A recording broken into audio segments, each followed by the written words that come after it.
Hi friends, group 1 examination date declare చేశారు. APPSC విడుదల చేసింది. అక్టోబర్ నవంబర్న ఎగ్జామినేషన్ ఉంది కాబట్టి లాట్ ఆఫ్ టైం, చాలా ఎక్కువ టైం ఉంది. ఇటువంటి సందర్భంలో మరి హిస్టరీ గురించి ముఖ్యంగా ఏపీ హిస్టరీ, ఇండియన్ హిస్టరీలో మార్క్స్ ఎక్కువ సాధించాలి. ఎందుకంటే సెకండ్ పేపర్లో వన్ ఈజ్ ఇండియన్ హిస్టరీ ఉంది 50 మార్కులకు, 5 క్వశ్చన్స్ రాయాలి. Each question carries 10 marks and 50 marks. AP history చూసినట్లయితే దట్స్ ఆల్సో ఫర్ 50 మార్క్స్. మరి ఇటువంటి సందర్భంలో మనకు చాప్టర్ వైజ్గా అన్ని క్వశ్చన్స్ కూడా చూసేద్దాం. Question answer, what question is there, what answer is there అనేది that we can see clearly. మరి ఇటువంటి సందర్భంలో మరి చూసినట్లయితే మనకు ఏపీ హిస్టరీ ఫస్ట్ బిగించేద్దాం. We can start with this AP history. AP history first బిగించేద్దాం. ఏపీ హిస్టరీలో మరి ఏం క్వశ్చన్స్ అడగడానికి అవకాశం ఉంది అంటే, ఒకటి శాతవాహనాస్ నుంచి ఖచ్చితంగా we can expect some question. శాతవాహనుల కాలం నాటి సాంఘిక, ఆర్థిక, మత విషయాల గురించి రాయండి అని ఒక క్వశ్చను, లేదా శాతవాహనుల కాలం నాటి సాహిత్యాభివృద్ధి, వాస్తు శిల్పకళల గురించి రాయండి అని ఒక క్వశ్చను అలా అడగొచ్చు. లేదా శాతవాహనుల కాలంలో ఆంధ్రదేశంలో జైన, బౌద్ధ మతాలు ఏ రకంగా అభివృద్ధి చెందాయో రాయండి అని చెప్పేసి that's one of the important questions అడగడానికి అవకాశం అయితే ఉంది. ఓకే, ఇలా దట్స్ శాతవాహనాస్. తర్వాత ఇక్ష్వాకుల కాలం నాటి పరిస్థితులు ఎలా ఉన్నాయి, ఇక్ష్వాకుల కాలం నాటి ఆర్థిక సాంఘిక పరిస్థితులు ఏ రకంగా అభివృద్ధి చెందాయని చెప్పేసి that's one area that also can be asked in the examination. మరి అలా దట్స్ వన్. తర్వాత విష్ణుకుండిన్స్ అనేది that's one of the important areas. తర్వాత ఈస్టర్న్ చాళుక్యాస్, తూర్పు చాళుక్యుల కాలం నాటి పరిస్థితులు ఏ రకంగా ఉన్నాయి. ఈ 4 ఏరియాస్ గాన మనం చూసుకున్నట్లయితే, కోర్ ఏరియాస్ ఇవన్నీ కూడా, ఈ కోర్ ఏరియాస్ గాన మనం చూసినట్లయితే 100% we are going to get good marks. ఖచ్చితంగా ఇందులో క్వశ్చన్ అయితే రావడం అనేది జరుగుతుంది. 100% కూడా we are going to get some question from this topic అని చెప్పేసి అన్నాం. అలా ఈ 4 ఏరియాస్ కన మనం చూసినట్లయితే సాలంకాయనాస్ కూడా దట్స్ ఆల్సో షార్ట్ క్వశ్చన్ కింద అడగవచ్చు. That also we are going to see. Vishnukundins we are going to see. After Vishnukundins we are going to see this eastern Chalukyas. ఈ 5 ఏరియాస్ ఇందులో చూస్తాం మనం. Satavahanas that's one area. Second area Ikshvakus, Salankayanas one area. After that Vishnukundins, then eastern Chalukyas, తూర్పు చాళుక్యులు. ఈ areas అన్నీ కూడా చూడడం అనేది జరుగుతుంది. మరి శాతవాహనాస్లో ఫస్ట్ క్వశ్చన్ ఎలా అంటే, శాతవాహనుల కాలం నాటి సాంఘిక, ఆర్థిక, మత పరిస్థితులను గురించి రాయండి అని చెప్పేసి క్వశ్చన్ అడగడానికి ఉంది.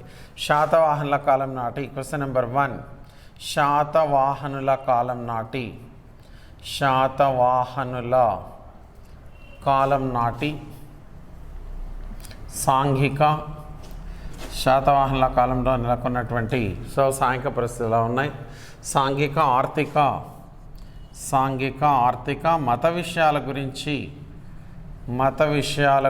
రాయండి. మత విషయాల గురించి రాయండి అని చెప్పేసి that's one of the important areas we can expect. Okay, మనకు క్వశ్చన్ ఎక్స్పెక్ట్ చేయడానికి అవకాశం ఉంది. సాంఘిక పరిస్థితులు ఎలా ఉన్నాయి, ఆర్థిక పరిస్థితులు ఎలా ఉన్నాయి, మత విషయాలు ఎలా ఉన్నాయి అనేది that's one of the questions we can. మత విషయాలు ఏ రకంగా ఉన్నాయి, జైన మతం ఎలా ఉంది, బౌద్ధ మతం ఎలా ఉంది, ఇంపార్టెంట్ ప్లేసెస్ ఏమున్నాయి. Like this we can have discussion. శాతవాహనుల కాలం నాటి భాషా సాహిత్యాలు, అదే రకంగా వాస్తు శిల్పకళల గురించి రాయండి. సెకండ్ క్వశ్చన్ మరి చూసినట్లయితే, శాతవాహనుల కాలం నాటి శాతవాహనుల కాలం నాటి సాహిత్యాభివృద్ధి లేదా భాషా సాహిత్యాలు,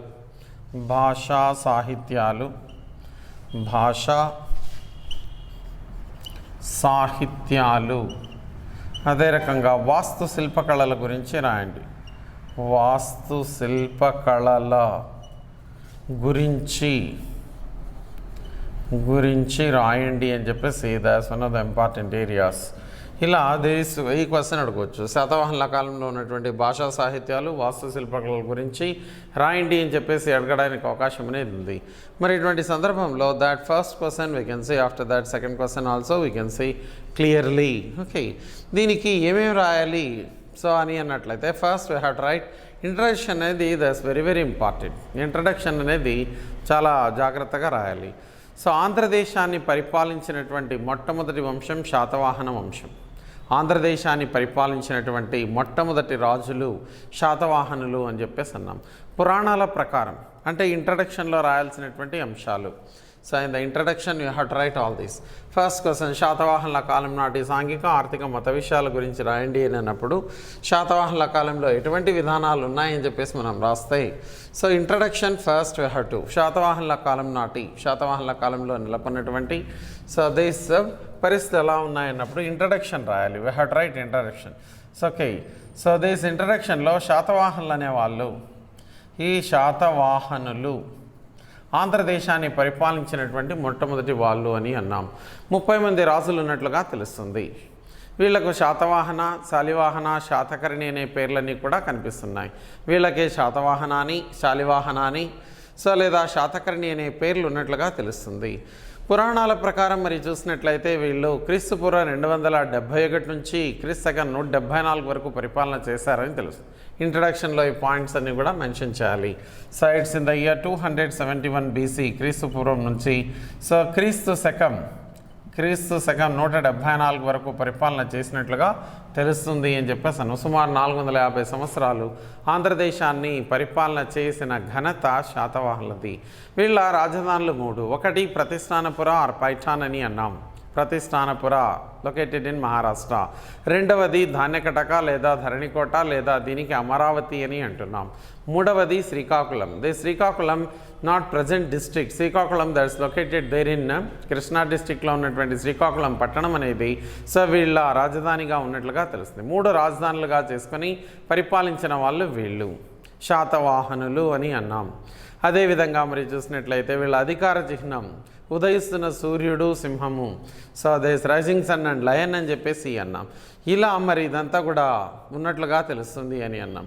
ఇక చూసినట్లయితే దేస్ ఎస్పెషలీ వీళ్ళు ఆంధ్రులని పేర్కొన్నది గుత్తి వెంకట్రావు, మారేమండ రామారావు, సో అదే రకంగా బర్జెస్, భండార్కర్ మొదలైన వాళ్ళు మరి చూసినట్లయితే వీళ్ళు ఆంధ్రులు అని చెప్పి పేర్కొన్నట్లుగా తెలుస్తుంది అని అన్నాం.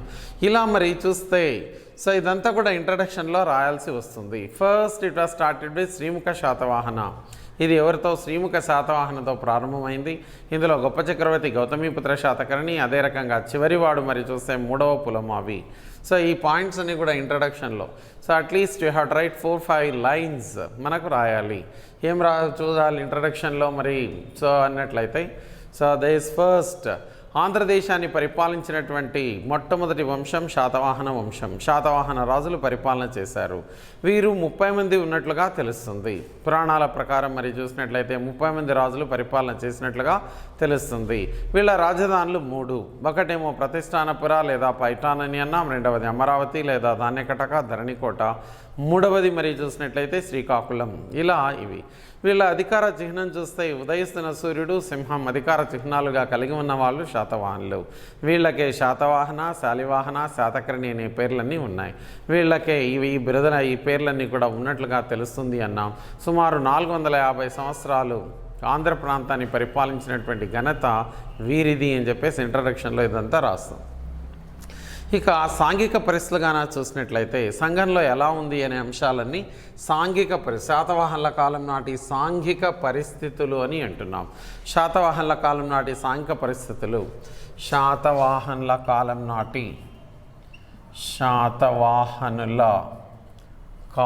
నాటి సాంఘిక పరిస్థితులు ఎలా ఉన్నాయి? సాంఘిక పరిస్థితులు, ఈ సాంఘిక పరిస్థితులు ఎలా ఉన్నాయనేది దట్స్ వన్. శాతవాహనుల కాలం నాటి సాంఘిక పరిస్థితులు ఎలా ఉన్నాయి?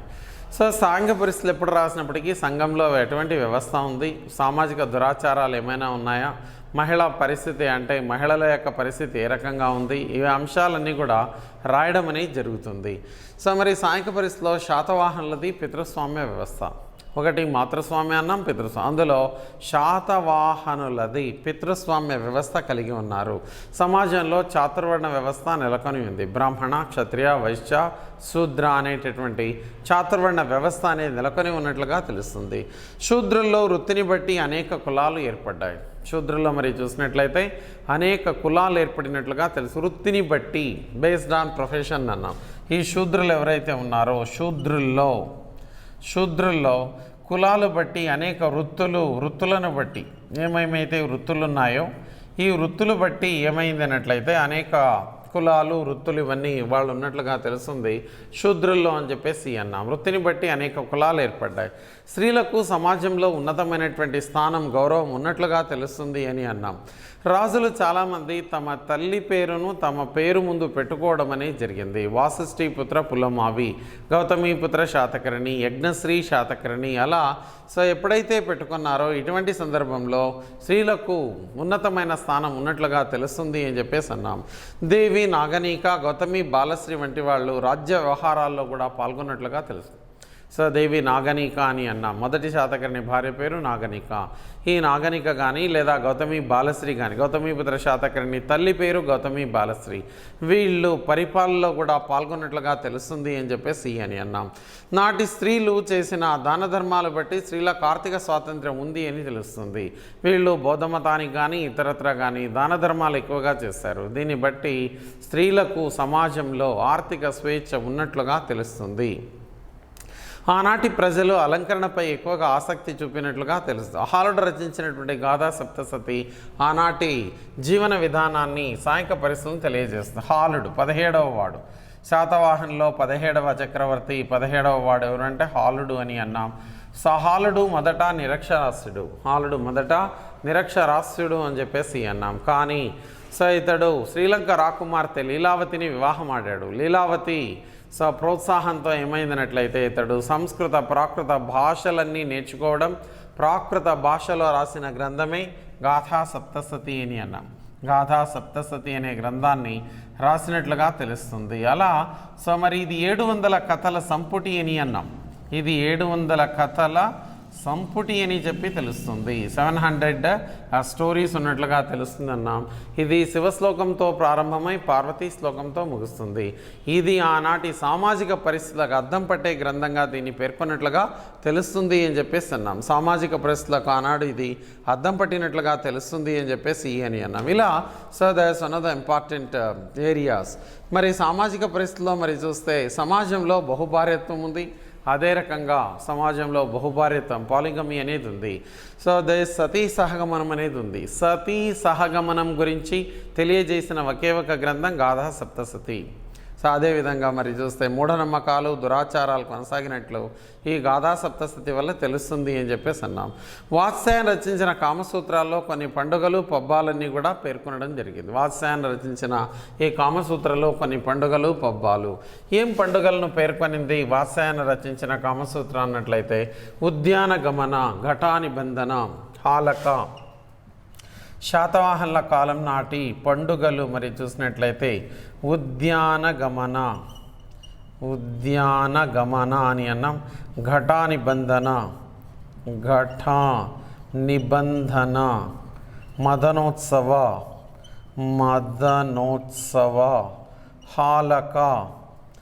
హాలక మొదలైనటువంటి పండుగలన్నీ కూడా పేర్కొన్నట్లుగా తెలుస్తుంది వాత్స్యాయన రచించినటువంటి కామసూత్ర అని చెప్పేసి అన్నాం.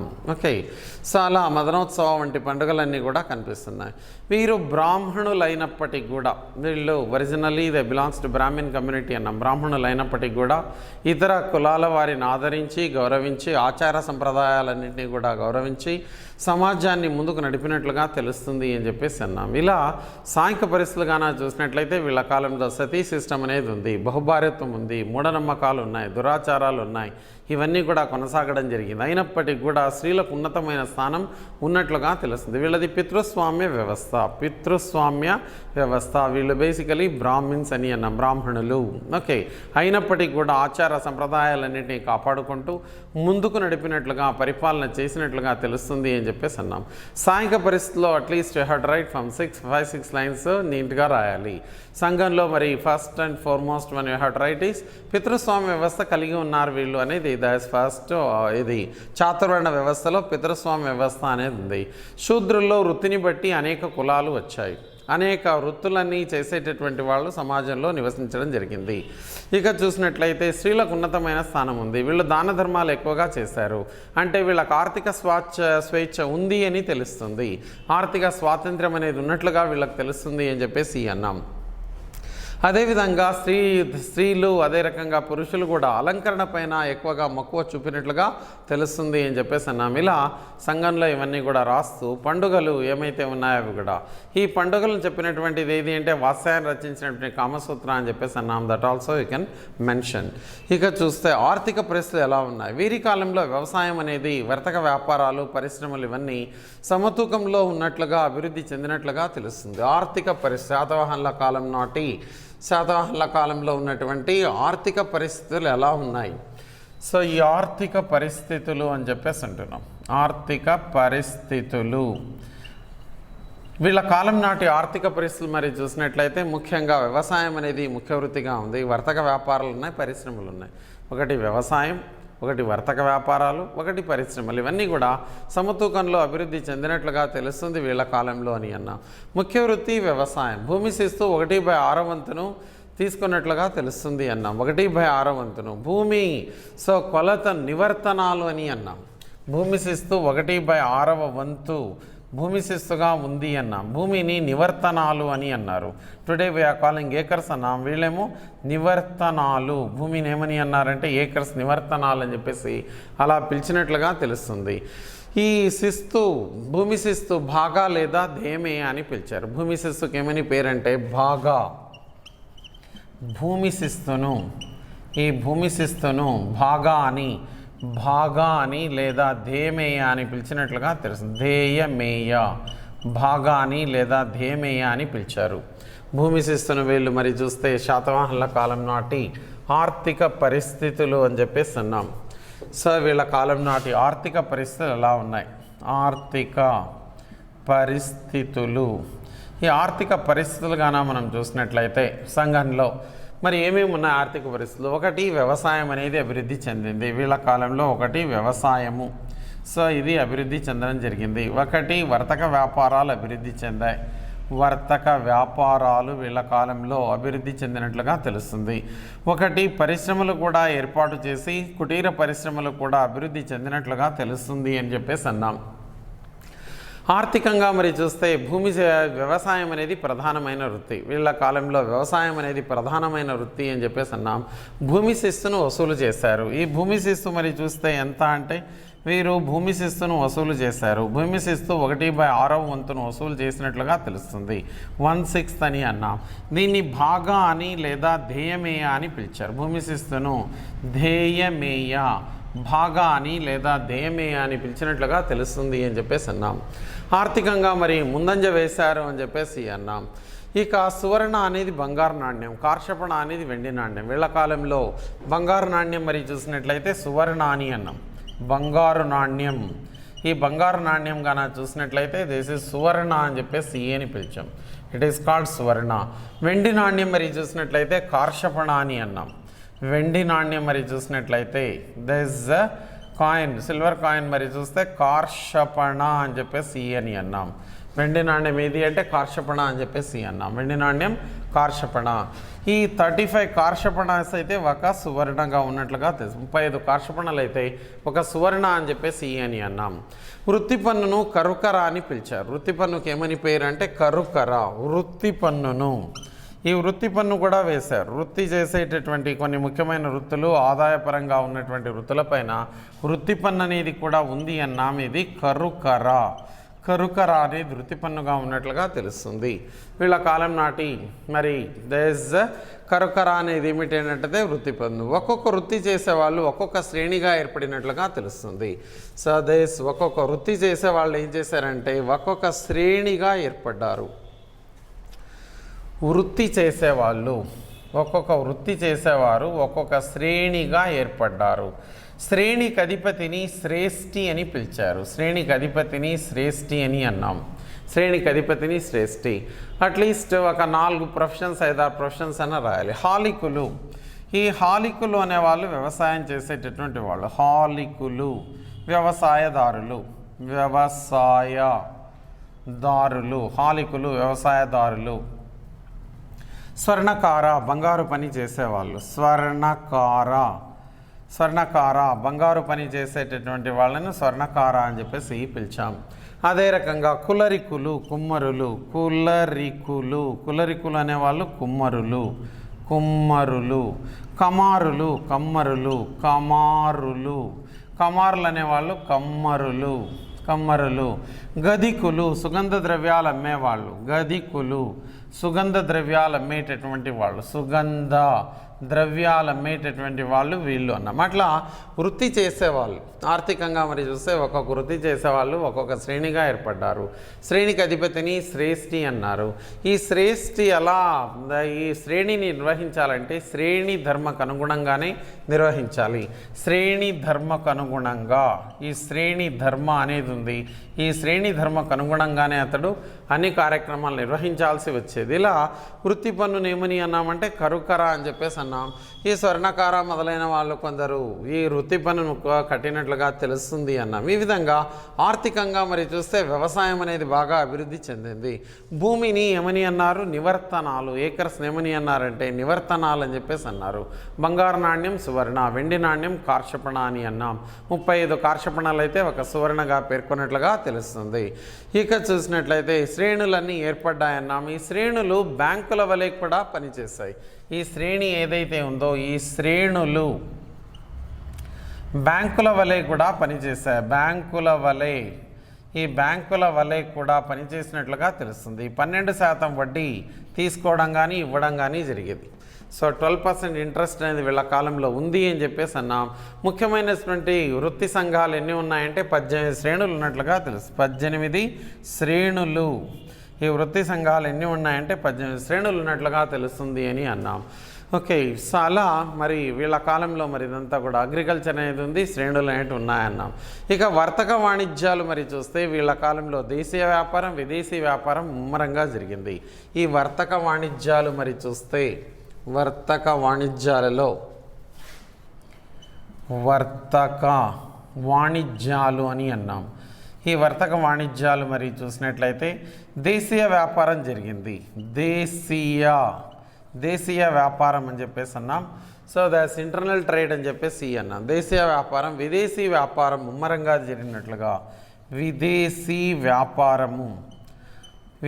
వ్యాపారం అనేది ముమ్మరంగా జరిగినట్లుగా తెలుస్తుంది వీళ్ళ కాలంలో అని చెప్పేసి అన్నాం. వర్తక వాణిజ్యాల్లో దేశీయ వ్యాపారం విదేశీ వ్యాపారం కూడా జరిగినట్లుగా తెలుస్తుంది. సేది అని అన్నాం. ఓకే, సో సేది అనేవాళ్ళు దేశీయ వ్యాపారం చేశారు. సేది అనేటటువంటి శ్రేణి జాతీయ వ్యాపారం చేసినటువంటి దేశీయ వ్యాపారం చేసినటువంటి సార్ధవాహ అనేది అంతర్జాతీయ వ్యాపారం చేసినట్లుగా తెలుస్తుంది అని చెప్పేసి అన్నాం. దేశీయ వ్యాపారం చేసిన వాళ్ళు సేది, అంతర్జాతీయ వ్యాపారం సార్ధవాహ చేసినట్లుగా తెలుస్తుంది అని చెప్పేసి అన్నాం. ఇలా సో ఇదంతా కూడా ఉంది అన్న. ఆనాడు గుంటూరు ప్రాంతం సన్నని బట్టలకు ప్రసిద్ధి. వినుకొండ అనేది లోహ పరిశ్రమకు ప్రసిద్ధి అన్నాం. పల్నాడు వజ్ర పరిశ్రమకు ప్రసిద్ధి చెందినట్లుగా తెలుస్తుంది. సో దిస్ గుంటూరు ప్రాంతం, అదే రకంగా వినుకొండ ఈ ప్రాంతాలు మరి అన్నీ కూడా పల్నాడు ఇవన్నీ బాగా డెవలప్ అయ్యాయి అన్నాం. పల్నాడు వజ్రాల పరిశ్రమకు ప్రసిద్ధి చెందినట్లుగా తెలుస్తుంది. వినుకొండ లోహ పరిశ్రమ అన్నాం. ఈ గుంటూరు అనేది మరి చూసినట్లయితే సో సన్నని బట్టలకు ప్రసిద్ధి అన్నాం.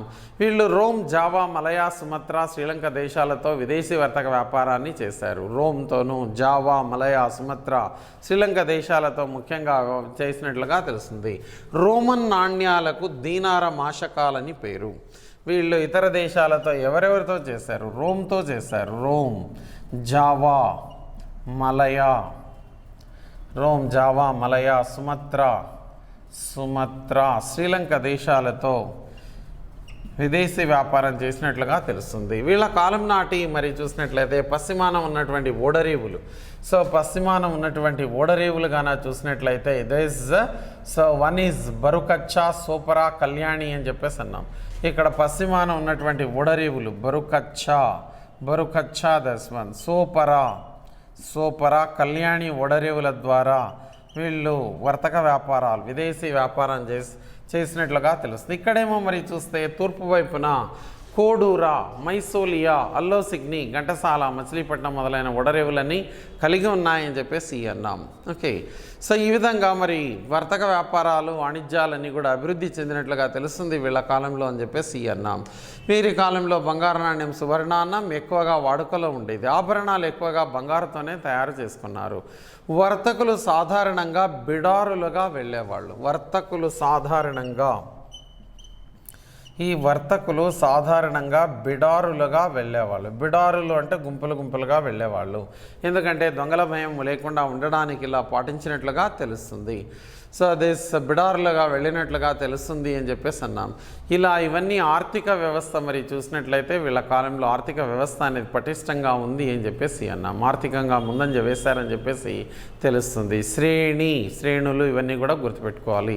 శ్రేణులు ఎన్ని శ్రేణులు ఉన్నాయి వీళ్ళ కాలంలో? 18 శ్రేణులు ఉన్నాయి. ఒక్కొక్క శ్రేణికి అధిపతి శ్రేష్ఠి. ఈ శ్రేష్ఠి నేతను శ్రేణి ధర్మకు అనుగుణంగానే చేయాల్సి ఉంటుంది. ముఖ్యంగా 18 శ్రేణులు కూడా ఆనాడు సమాజంలో ఉన్నటువంటి అవసరాలని తీర్చినట్లుగా తెలుస్తుందన్నాం. వర్తకులేమో బిడారులుగా వెళ్ళేవాళ్ళు. ఇక చూసిన ప్రొఫెషన్ ట్యాక్స్, వృత్తి పన్నును కరుకరాని అన్నారు. అదే రకంగా భూమి శిస్తు మరి చూస్తే భాగా లేదా దేమేయ 1/6 వంతును శిస్తుగా వసూలు చేసినట్లుగా తెలుస్తుంది. ఇలా ఇవన్నీ కూడా మరి ఆర్థిక పరిస్థితిలో కొన్ని పాయింట్స్ అన్నీ రాయాల్సి వస్తుంది. దెన్ మతపరమైనటువంటి పరిస్థితులు ఏ రకంగా ఉన్నాయి? మతపరమైనటువంటి పరిస్థితులు చూసినట్లయితే శాతవాహనుల కాలం నాటి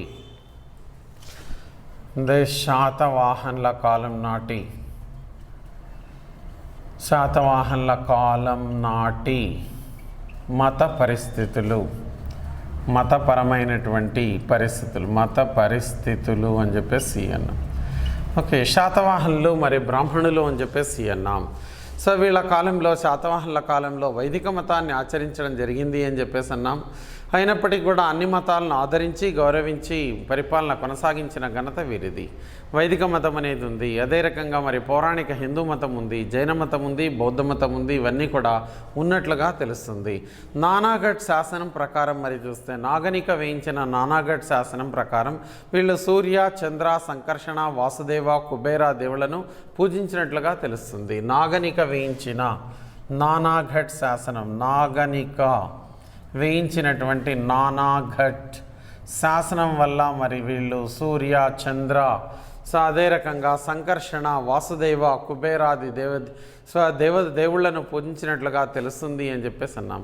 వీళ్ళు యజ్ఞయాగాదులన్నీ కూడా నిర్వహించి ఆచార సంప్రదాయాలన్నీ చేసినట్లుగా పాటించినట్లుగా తెలుస్తుంది. ఇక చూస్తే శైవ మతం వీరి కాలంలో ఆంధ్రదేశం అంతటా వ్యాపించి ఉన్నట్లుగా తెలుస్తుంది. సో శైవ మతం అనేది వ్యాపించినట్లు తెలుస్తుంది అని అన్నాం. శైవ మతము హాలుడు రచించిన గాథా సప్తసతి శివశ్లోకంతో ప్రారంభమై పార్వతీ శ్లోకంతో ముగుస్తుంది.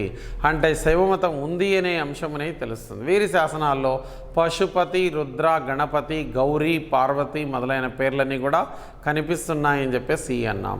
హాల్ రచించినటువంటి గ్రంథం ఏది? గాథా సప్తసతి. ఈ గాథా సప్తసతి అనేది శివశ్లోకంతో ప్రారంభమై పార్వతీ శ్లోకంతో ముగుస్తున్నట్లుగా తెలుస్తుంది. అతి ప్రాచీనమైనటువంటి శివాలయం చిత్తూరు జిల్లా గుడిమల్లం అని చెప్పేసి అన్నాం. చిత్తూరు జిల్లా గుడిమల్లంలో బయలుపడిందన్నాం. 13 అడుగుల శివలింగం పైన ఎర్రని కండ్లు, విరబూసిన వెంట్రుకలు ఉన్నటువంటి శివుని యొక్క రూపాన్ని చెక్కినట్లుగా తెలుస్తుంది. ఇలా శైవ మతం అనేది వీళ్ళ కాలంలో అభివృద్ధి చెందింది అని చెప్పేసి అన్నాం. శైవ మతం అనేది చిత్తూరు జిల్లా గుడిమల్లం ప్రాచీన దేవాలయం ఎక్కడ అంటే చిత్తూరు జిల్లా గుడిమల్లం అని చెప్పేసి అన్నాం. గుడిమల్లం 13 అడుగులు ఉన్నటువంటి 13 feet అని అన్నాం. అదే 13 అడుగుల శివలింగం పైన శివుని చెక్కినట్లుగా తెలుస్తుంది. శివలింగం పైన ఎర్రని కండ్లు, విరబూసిన వెంట్రుకలతో ఉన్నటువంటి 8 అడుగుల శివశిల్పం అనేది చెక్కబడింది. ఓకే, ఇలా శైవ మతం అనేది ఇలా కాలంలో ఉంది అన్న నిదర్శనం ఏమిటి అన్నట్లయితే ఈ హాలుడు రచించిన గాథా సప్తసతి శివశ్లోకంతో ప్రారంభమై పార్వతీ శ్లోకంతో ముగుస్తుంది అని చెప్పేసి అన్నాం. అదే రకంగా మళ్ళీ ఈ పేర్లన్నీ కూడా కనిపిస్తున్నాయి అని చెప్పేసి అన్నా. నంబర్ ఆఫ్ నేమ్స్ అన్నీ కూడా కనిపిస్తున్నట్లుగా తెలుస్తుంది. రైట్. ఇదంతా కూడా అంటే శైవమతం వీళ్ళ కాలంలో బాగా ఉంది అనే విషయం అనేది ఒకటి ఇది. రెండవది వైష్ణవ మతం అని చెప్పేసి అన్నాం. కొందరు వైష్ణవ మతాన్ని పాటించారు. శ్రీకాకుళంలో సో అంటే వీళ్ళ మూడవ రాజధాని అన్నాం. కృష్ణా జిల్లాలో ఉన్నటువంటి శ్రీకాకుళం పట్టణంలో సో ఆంధ్ర మహావిష్ణు టెంపుల్ ఆది విష్ణు దేవాలయం వెలసిల్లినట్లుగా తెలుస్తుంది. అదే రకంగా గాథా సప్తశతిలో కృష్ణలీలలు రాధాకృష్ణల ప్రణయగాథలని చెప్పడం జరిగింది అని అన్నాం. వైష్ణవ మతం, ఈ వైష్ణవ మతం అనేది కూడా అభివృద్ధి చెందింది అని చెప్పేసి అన్నాం వీళ్ళ కాలంలో. కృష్ణా జిల్లాలో ఉన్నటువంటి శ్రీకాకుళంలో మహావిష్ణు టెంపుల్ అని అన్నాం. శ్రీకాకుళంలో ఆంధ్ర మహావిష్ణు దేవాలయం, ఈ మహావిష్ణు దేవాలయం అనేది బాగా వెలసిల్లినట్లుగా తెలుస్తుంది ఈ కాలంలో అని చెప్పేసి అన్నాం. అదేవిధంగా గాథా సప్తశతిలో కృష్ణలీలలు, తర్వాత మరి ప్రణయగాథలు, లక్ష్మీనారాయణల ప్రస్తావన ఇదంతా కనిపిస్తుంది. నానాఘట్ శాసనంలో వాసుదేవ, కేశవ, సంకర్షణ, గోపాల, కృష్ణ అనే పదాలన్నీ కూడా కనిపిస్తున్నాయి నాగనిక వేయించినటువంటి నానాఘట్ శాసనంలో. దీన్ని బట్టి ఆనాడు వైష్ణవ మతం కూడా అభివృద్ధి చెందినట్లుగా తెలుస్తుంది అని చెప్పేసి అన్నాం. ఇలా వైష్ణవిజం అనేది కూడా వీళ్ళ కాలంలో ఉంది అని చెప్పేసి అన్నాం. తర్వాత మరి చూసినట్లయితే జైన మతం ఏ రకంగా వీళ్ళ కాలంలో అని అన్నట్లయితే వీళ్ళ కాలంలో జైన మతం అనేది కూడా ఉన్నట్లుగా తెలుస్తుంది అని చెప్పేసి అన్నాం. జైనిజం వీళ్ళ కాలంలో మరి శ్రీముఖ శాతవాహన మొదట జైన మతాన్ని ఆచరించినట్లుగా తెలుస్తుంది అని చెప్పేసి అన్నాం. తర్వాత వైదిక మతాన్ని పాటించడం జరిగింది. సో అయితే కరీంనగర్లోని మున్లగుట్ట జైన స్థావరం అని కరీంనగర్ జిల్లాలో ఉన్నటువంటి మున్లగుట్ట జైనుల స్థావరం అని చెప్పేసి తెలుస్తుంది. శ్రీముఖుని నాణ్యాల వల్ల ఈ విషయాలన్నీ కూడా తెలుస్తుంది. అశోకుని మనుమడు సంప్రతి అని చెప్పేసి అన్నాం. జైన అశోకుడిగా పేరుగాంచడం జరిగింది ఇతడు. అమరావతి సమీపంలో ఉన్నటువంటి వడ్డమానుకొండ అనే చోట ఇతడు జైన బసతిని ఏర్పాటు చేశాడు. వడ్డమానుకొండ పైన జైన బసతి అంటే జైన్ టెంపుల్, సంప్రతి విహారం అని చెప్పేసి అన్నాం. అలా ఇవన్నీ కూడా వీరి కాలంలో గుంటుపల్లి, బెజవాడ, అనంతపురం జిల్లాలోని పెనుకొండ, రాయదుర్గం, కొనకొండల ప్రాంతాలు జైన మతానికి బాగా ప్రసిద్ధి చెందడం జరిగింది. వీరి కాలంలో మరి ఏమేమి అభివృద్ధి చెందాయన్నట్లయితే వన్ ఈజ్ గుంటుపల్లి ఈ జైన మతానికి గుంటుపల్లి అనే ప్రాంతం బాగా ఫేమస్ అయినట్లుగా తెలుస్తుందని చెప్పేసి బెజవాడ, విజయవాడ అని అన్నాం, బెజవాడ అని అంటున్నాం. Otherwise oldest name, earlier name for this Bezawada was Venaka Tatipuri అని చెప్పేసి అంటున్నాం. బెజవాడ అనేది అదేవిధంగా అనంతపురం జిల్లాలో ఉన్నటువంటి పెనుకొండలో జైన దేవాలయం ఉన్నట్లుగా తెలుస్తుంది. కొనకొండ్ల అని చెప్పేసి అన్నాం. ఈ కొనకొండ్ల ప్రాంతానికి వెళ్ళినవాడు కొండకుండాచార్య. శాతవాహన కాలంలో నివసించినటువంటి జైన మతాచార్యుడు కొండకుండాచార్య. ఈ కొండకుండాచార్య అసలు పేరు పద్మనంది భట్టారక అని చెప్పేసి అన్నాం. ఇతడు జైన మతాన్ని వ్యాప్తి చేసినట్లుగా తెలుస్తుంది. ఈ పద్మనంది భట్టారక లేదా Kondakundacharya. Number of books were written by Kondakundacharya. రాసిన పుస్తకాలు సమయసార, నియమసార, అయినసార అనే గ్రంథాలని రాసిన వాడు ఇతడు అని చెప్పేసి అన్నాం. ఇలా ఈ కొండకుండాచార్య మరి ప్రచారం చేసినట్లుగా తెలుస్తుంది అని చెప్పేసి అన్నాం. జైనిజం అనేది బాగా ఇలా వీళ్ళ కాలంలో అభివృద్ధి చెందడం జరిగింది అని చెప్పేసి అన్నాం. ఇక బౌద్ధ మతం అనేది కూడా వీళ్ళ కాలంలో, జైన మతం ఎలా అభివృద్ధి చెందిందంటే శ్రీముఖ శాతవాహన మొదట జైన మతావలంబి, తర్వాత ఇతడు మరి వైదిక మతాన్ని పాటించినట్లుగా తెలుస్తుంది అని చెప్పేసి అన్నాం. ఈ జైన మతానికి మరి సంబంధించి చూసినట్లయితే వీళ్ళ కాలంలో అనేక ప్రాంతాల్లో జైన మతం వ్యాప్తి చెందింది అన్నాం. గుంటుపల్లి, బెజవాడ, అనంతపురం జిల్లా పెనుకొండ, కొనకొండ ఈ ప్రాంతాలని ఆనాడు నివసించిన జైన మతాచార్యుడు కొండకుండాచార్య. ఇతనికి పద్మనంది భట్టారక అని అసలు పేరు. ఈ కొండకుండాచార్య రాసిన పుస్తకాలు మరి చూస్తే బుక్స్ సమయసార, నియమసార,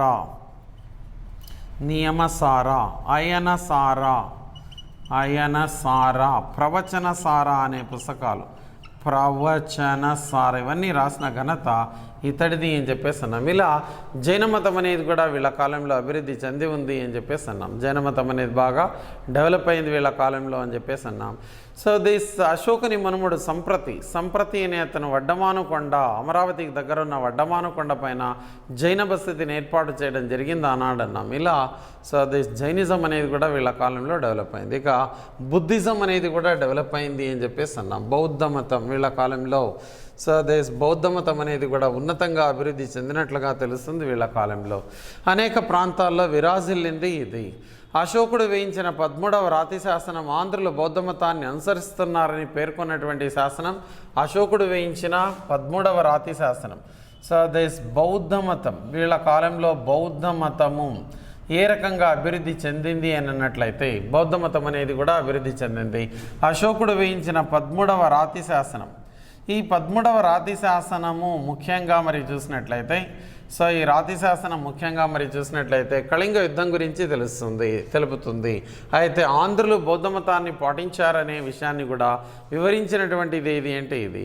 ఇక గౌతమిపుత్ర శాతకర్ణి, రెండవ పులమావి, యజ్ఞశ్రీ శాతకర్ణి బౌద్ధ మతాన్ని ఆదరించి దాన ధర్మాలు చేశారని చెప్పేసి అన్నాం. ఆంధ్రదేశంలో వివిధ శాఖలన్నీ కూడా ఏర్పడ్డాయి. ఓకే, ఆంధ్రదేశంలో చైత్యకవాదం అంటే ఏమిటన్నట్లయితే బుద్ధుని జీవితానికి సంబంధించిన 5 సంఘటనలకు సంబంధించిన చిహ్నాలను పూజించే పద్ధతికి చైత్యకవాదము అని అన్నాం. ఈ చైత్యకవాదం అనేది ఆంధ్రదేశంలో అభివృద్ధి చెందిందన్నాం.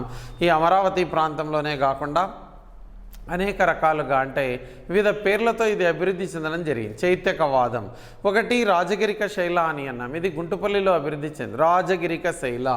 సో ఈ బౌద్ధ మతంలో మరి చూసినట్లయితే సో నంబర్ 1 మరి చూస్తే రాజగిరిక శైల అని అన్నాం. రాజగిరిక శైల అనేది ఎక్కడ అభివృద్ధి చెందిందంటే గుంటుపల్లిలో అభివృద్ధి చెందినట్లుగా తెలుస్తుంది. రాజగిరిక శైల దస్ 1 అన్నాం. సిద్ధార్థిక శైల గుడివాడలో అభివృద్ధి చెంది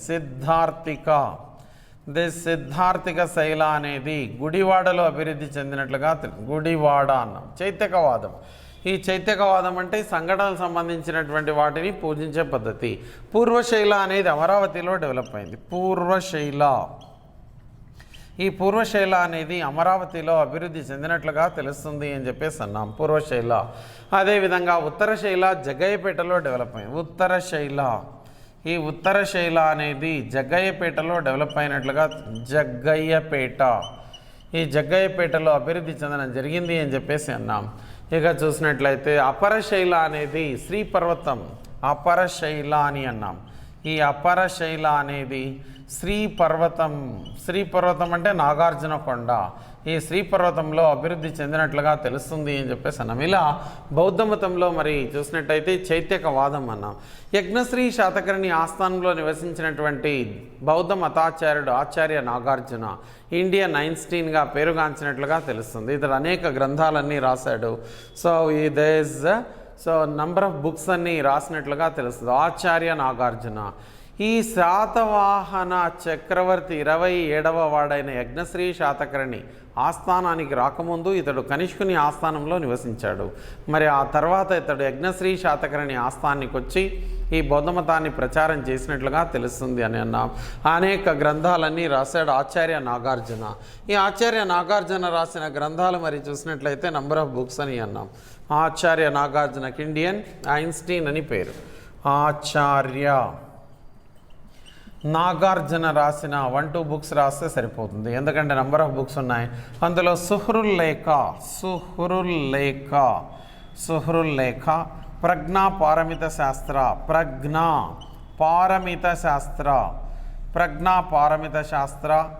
శూన్య సప్తాది,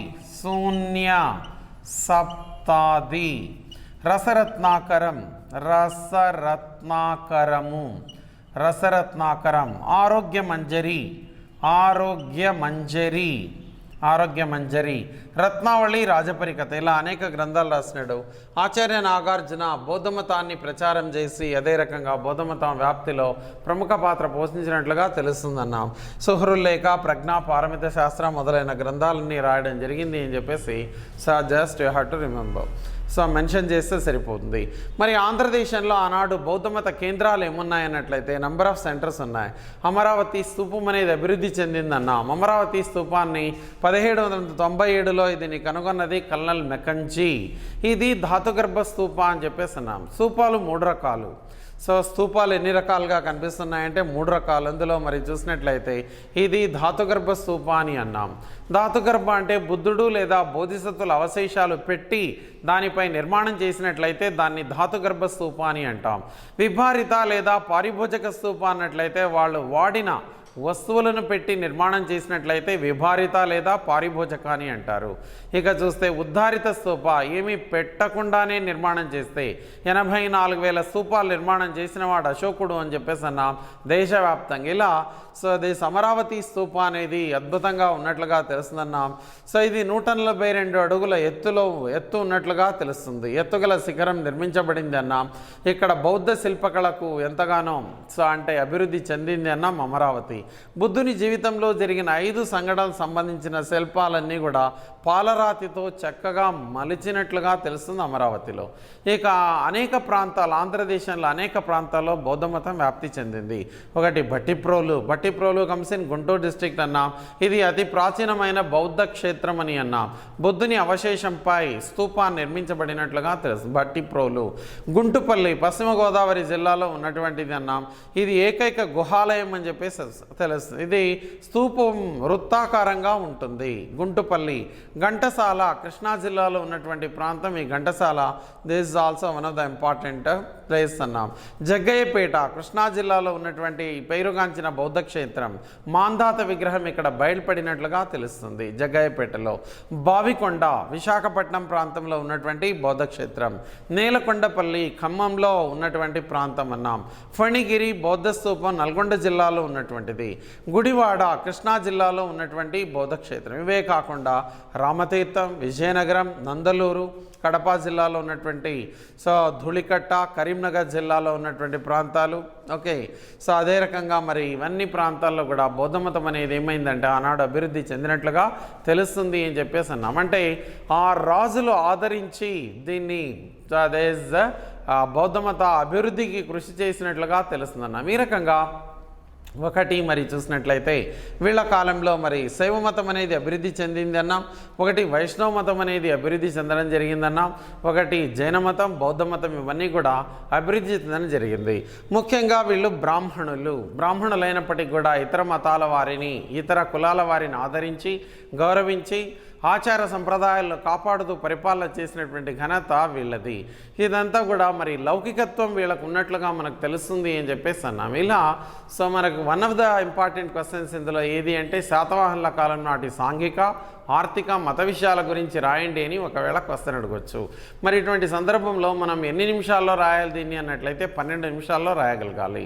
12 minutes. ఎందుకంటే ఇచ్చే ప్రశ్నలు ప్రతి పేపర్లో కూడా మనం రాయాల్సినటువంటివి ఎన్ని అంటే 15 క్వశ్చన్లు రాయాలి. సో ప్రతి పేపర్లో ఎస్ఏ తప్ప మిగతా 4 పేపర్లు కూడా 15 క్వశ్చన్లు రాయాలి. ఒక్కొక్క క్వశ్చన్ మరి చూస్తే మనకు 15 నిమిషాలంటే సో అది 3 hours టైం. 3 hours అంటే 180 minutes. 180/15 వేసుకుంటే 12 నిమిషాల్లో మరి పూర్తి చేయాలి. 12 నిమిషాల్లో అంటే సో నీట్గా హ్యాండ్ రైటింగ్ కూడా లెజిబుల్గా ఉండాలి. అదే రకంగా అంశాలన్నీ ఇంపార్టెంట్ పాయింట్స్ మాత్రమే. మనమేమో A to Z అన్నీ చూసాం, కానీ ఇంపార్టెంట్ పాయింట్స్ ఏమైతే ఉన్నాయో అవి చక్కగా రాసినట్లయితే మనకు ప్రతి క్వశ్చన్కి ఒక 7 మార్కులు పడేలాగా ఉండాలి కనీసం. అంటే మినిమం అంటే 7. సో 8 మార్కులు వచ్చినా దిస్ గుడ్. ఓకే, సో కానీ 7 కంటే తక్కువ పడితే మాత్రం మనకు ఛాన్సెస్ చాలా తక్కువగా ఉండడం అనేది జరుగుతుంది. అందువల్ల సో మినిమం 7 మార్క్స్ వచ్చేలాగా ప్రతి దీన్ని రాసినట్లయితే సరిపోతుంది.